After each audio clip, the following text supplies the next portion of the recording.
She called it harmless banter. I called a lawyer the next morning. Then I made pancakes like nothing happened. I didn't argue. Didn't ask who he was. I just nodded, like I understood something deeper. She kept talking. I kept listening. She said it meant nothing. I said, okay. Then I went quiet. That silence. She never recovered from it. She started wearing perfume to the grocery store. Said it helped her feel fresh. I didn't ask why that mattered at 10 p.m. on a Tuesday. She smiled more when texting than when talking to me. Her screen always tilted away. Said it was nothing, just a group chat. She began sleeping with her phone under the pillow, claimed it was easier for alarms. But her alarms never rang. Once, she laughed at a meme I hadn't sent. Now it all made sense. I was looking for an old receipt in our shared Google Drive. Found a folder named Taxes. Opened it. It wasn't taxes. Inside were screenshots, saved photos, a full transcript of a chat with someone saved as Darren. Yoga. She didn't do yoga. There were videos. One in a hotel mirror. Another in a car. Her voice said, I have to be quick. He's in the other room. Timestamped. A week ago. They laughed about me. Called me Captain Boring. She said I'd never find out. Said I was too busy being dependable. I didn't say anything. I just turned off the screen. I didn't slam a door. Didn't throw a glass. I opened my laptop and transferred everything out of the joint account. Left just enough for her to not notice right away. Called my lawyer. Told him to update the clause we talked about last year. He said, understood. Disabled the location sharing on my phone. Removed her name from the utilities. Changed the lock code. When she got home, I asked how yoga was. She said intense. I nodded. Stirred my tea. Didn't blink. She smiled like nothing cracked. I let her think so. Her cousin had always been chatty. Overshared, laughed too loud. Called me bro-in-law before anything was official. One night, he tagged her in an old photo. They were at a rooftop party. I didn't remember that night, because I wasn't there.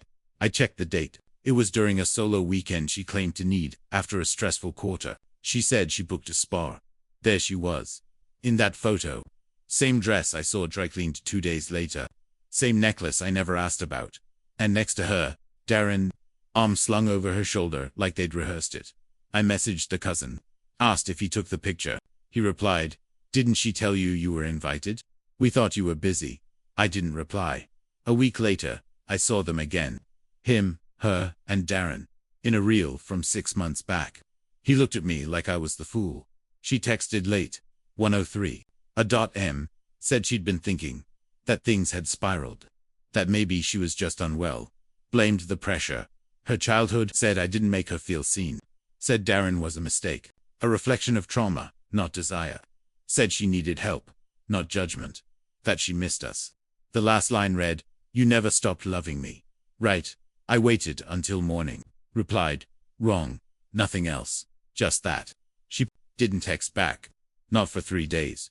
She showed up to a friend's engagement party like nothing had happened. Same overdone laugh. Same loud stories.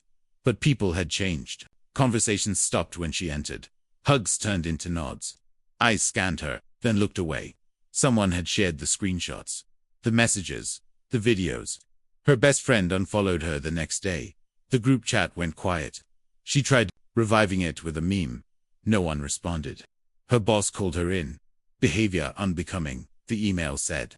She'd listed me as an emergency contact. They CC'd me. I didn't reply. Didn't need to. 3 days later, she was removed from the company website. She posted a quote on her story. Be kind. Everyone's fighting a battle. No one reacted. Not even her mother. The lease was due for renewal. I had already signed mine. Solo. The car title, once in both names, was now quietly reassigned. Her name vanished from the insurance. I called the accountant. Asked about the emergency clause in the prenup. He said it was airtight. I said, proceed. The joint account. Gone. Replaced with a new trust. Only one signature required now. The key fob to the apartment elevator stopped working for her. When she called to ask why her payroll bounced, I told her to check with HR. Then I slid the notarized envelope across the lawyer's desk and left the spare house key in her old coffee mug. Didn't leave a note. Didn't leave a trail, just absence that couldn't be filled. She texted at 2:19 a.m., just one word, please, then another. Can we talk? An hour passed. Then a paragraph. Said she'd been spiraling, that her friends were gone, that people had turned cold. Said she missed my steadiness. My calm, no apologies. Just regret. Shaped like loneliness. I didn't respond. She called twice the next night. Left a voicemail. Said she didn't recognize her own life anymore. Said I'd been her home. I listened, then deleted it. Didn't save her number.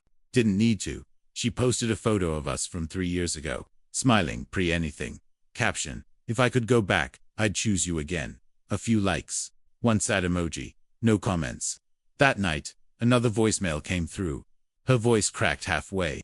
Said she still wore the bracelet I gave her. Said she hadn't slept well in months. She said sorry. Said it again. Then whispered, just tell me you hate me, please.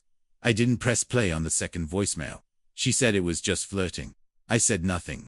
Then walked away like I'd never been here. She wanted a spark. I became the smoke she'll never see again.